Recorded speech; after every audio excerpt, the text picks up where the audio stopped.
আসসালামু আলাইকুম ওয়া রাহমাতুল্লাহ। দেশের প্রধান প্রধান দৈনিক পত্রিকার শিরোনামে উঠে আসা শীর্ষ সংবাদগুলো নিয়েই হাজির হলাম আপনাদের সামনে। আশা করি সাথেই থাকবেন। গুরুত্বপূর্ণ খবরগুলোর মধ্যে শুরুতেই থাকছে ইতালির সংবাদ মাধ্যম রাইস নিউজকে দেওয়া এক সাক্ষাৎকারে প্রধান উপদেষ্টা ডক্টর মোহাম্মদ ইউনূস বলেছেন, টানা 15 বছরের বেশি একনায়কতান্ত্রিক শাসনের পর গণতান্ত্রিক নির্বাচন করা চ্যালেঞ্জিং। তিনি আরো বলেন, শেখ হাসিনার ধ্বংস করা অর্থনীতি পুনরুদ্ধার করে আবার ঘুরে দাঁড়িয়েছে বাংলাদেশ। কাতার ভিত্তিক সংবাদ মাধ্যম আল জাজিরাকে দেওয়া এক সাক্ষাৎকারে প্রধান উপদেষ্টা বলেন, জনগণ তাড়াতাড়ি ক্ষমতা হস্তান্তরের কথা বলছে না। তার এ বক্তব্যের প্রতিক্রিয়ায় বিএনপি নেতা আমির খসরু মাহমুদ চৌধুরী বলেন, জনগণ ভোট চাইছে না, কিভাবে বুঝলেন? রাখাইনের জন্য বাংলাদেশের ভূখণ্ড ব্যবহার, মানবিক করিডোরে বিতর্ক, জাতিসংঘের প্রস্তাবে নীতিগত সম্মতি সরকারের। বিশ্লেষকদের মতে রাখাইনে টান দিলে সুফল পাবে আরাকান আর্মি, ঝুঁকির বিষয়টি পর্যালোচনা করা জরুরি। রাখাইনকে মানবিক করিডোরে প্রশ্ন বিএনপি জামায়াতের, তাদের মতে এটি সরকারের একক সিদ্ধান্ত। এ ধরনের সিদ্ধান্ত গ্রহণের ক্ষেত্রে রাজনৈতিক দলগুলোর সাথে আলোচনার প্রয়োজন ছিল। বিএনপি মহাসচিব মির্জা ফখরুল ইসলাম আলমগীর বলেছেন, আমরা আরেকটি গাজায় পরিণত হতে চাই না। বিএনপির স্থায়ী কমিটির সদস্য আমির খসরু মাহমুদ চৌধুরী বলেছেন, কোন মহামানবকে বাংলাদেশের দায়িত্ব দেওয়ার জন্য দেশের মানুষ আন্দোলন করেনি। আইন উপদেষ্টা আসিফ নজরুল বলেছেন, অনেক হয়রানি ও বিদ্বেষমূলক মামলা হচ্ছে, এত লোককে আসামি করা হচ্ছে, প্রতিকার দেওয়া কঠিন হয়ে যাচ্ছে। তিনি আরো বলেন, মামলা করতে বাধা নেই, তবে অভিযোগের বস্তুনিষ্ঠতা না পেলে গ্রেফতার নয়। 8 মাস পর 408 জনের নামে মামলা, নানা সমালোচনা, প্রশ্নের মুখে উপদেষ্টারাও। ইরেশ জাকিরের বিরুদ্ধে মামলা করায় উদ্বেগ প্রকাশ করেন সাংস্কৃতিক উপদেষ্টা মোস্তফা সরোয়ার ফারুকী। মামলা হলেই কাউকে গ্রেফতার হয়রানি নয় বলে জানিয়েছেন আইজিপি বাহারুল আলম। মিথ্যা মামলায় অসুবিধায় পড়লে পুলিশকে জানানোর অনুরোধও করেন তিনি।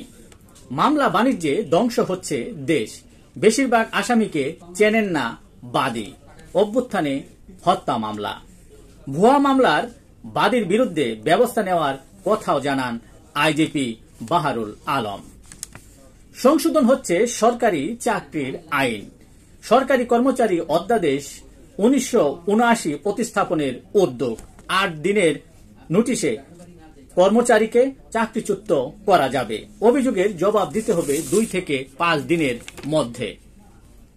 4 মাস ধরে বেতন ভাতা পাচ্ছে না ইসলামী ফাউন্ডেশনের মসজিদ ভিত্তিক গণশিক্ষা কেন্দ্রের 88,000 শিক্ষক কর্মচারী। ঈদুল আজহারের আগেই বকেয়া দেওয়ার চেষ্টা চলছে বলে জানান ডিজি ইসলামিক ফাউন্ডেশন। 3,500 সাইট বন্ধ, তবুও চলছে অনলাইন জুয়া, নিঃস্ব হচ্ছে তরুণ তরুণীরা। নতুন সাইবার সুরক্ষা আইনে থাকছে অনলাইন জুয়া। দেশের প্রধান প্রধান দৈনিক পত্রিকাগুলো তাদের শিরোনামে যে সকল আন্তর্জাতিক খবর গুরুত্ব সহকারে ছাপিয়েছেন, তার মধ্যে শুরুতেই থাকছে নিউ ইয়র্ক টাইমসের প্রতিবেদন। পাকিস্তানে সামরিক হামলার প্রস্তুতি নিচ্ছে ভারত, একই আশঙ্কা পাকিস্তানের প্রতিরক্ষা মন্ত্রীর। উভয় পক্ষকে শান্ত থাকার আহ্বান চীনের। ভারতে নিষিদ্ধ 16 পাকিস্তানি ইউটিউব চ্যানেল। কানাডায় ভোট গ্রহণ ফল জানা যাবে আজ।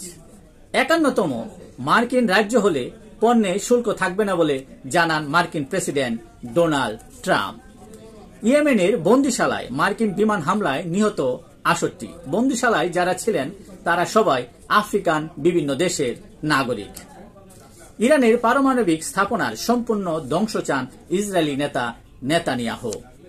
26টি রাফালে এম যুদ্ধবিমান কিনতে ফ্রান্স ভারত চুক্তি। 2 দেশের মধ্যে 63,000 কোটি রুপির এই চুক্তি সম্পাদিত হয়। এই ছিল দেশের প্রধান প্রধান দৈনিক পত্রিকার শিরোনামে উঠে আসা শীর্ষ সংবাদ, যা নিয়ে এতক্ষণ আপনাদের মাঝে উপস্থিত ছিলাম। আশা করি আপনাদের ভালোই লেগেছে। সার্বিক খবরের বিবেচনায় যদি আপনাদের কোনো অভিমত, অভিব্যক্তি, সমালোচনা কিংবা কোনো পরামর্শ থেকে থাকে তাহলে অবশ্যই কমেন্টসে জানাবেন। আপনাদের কমেন্টসের প্রত্যাশায় আজকের মতো এখানে বিদায় নিচ্ছি। আবারও দেখা হবে আগামীকাল ঠিক একইভাবে। সে পর্যন্ত অবশ্যই ভালো থাকবেন, সুস্থ থাকবেন। আসসালামু আলাইকুম ওয়া রাহমাতুল্লাহ।